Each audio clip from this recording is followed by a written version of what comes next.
Sara, nag-flex ng bagong kotse, sinabihang waldasera at gastuserang asawa.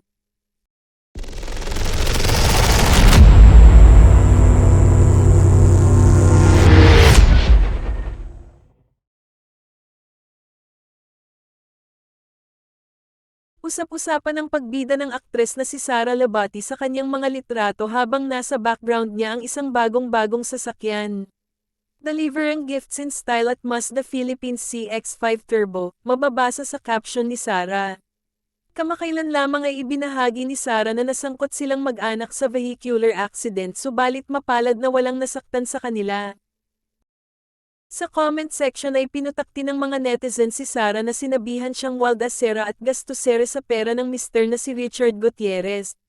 Yes, flaunt it, itaas mo ang bandera nating mga gastuserang asawa, kung may asawa ako gagastusin ko din pera niya.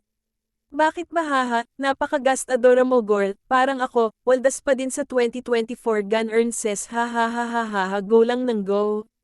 Deserve mo yan heart, tipid-tipid din po pag may time paparinggan ka na naman dyan.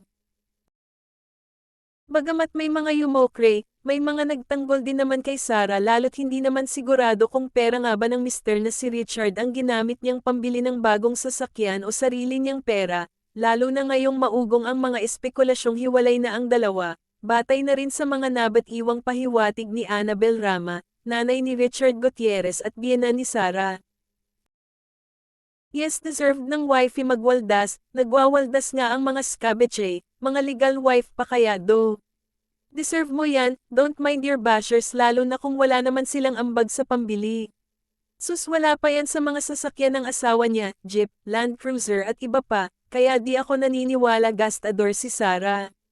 Go beautiful mama, raise your glass. Hahahapi ka na naman bruhang kala mo di ginagastos pera ni Eddie. Yehey, so unbothered pretty angel heart Merry Christmas at Sara Labati, sa latest update, kamakailan lamang ay nasabi ni Christy Ferman sa kanyang entertainment vlog na Showbiz Now na namukhang mauuwi na sa annulment ang kasal ni na Richard at Sara.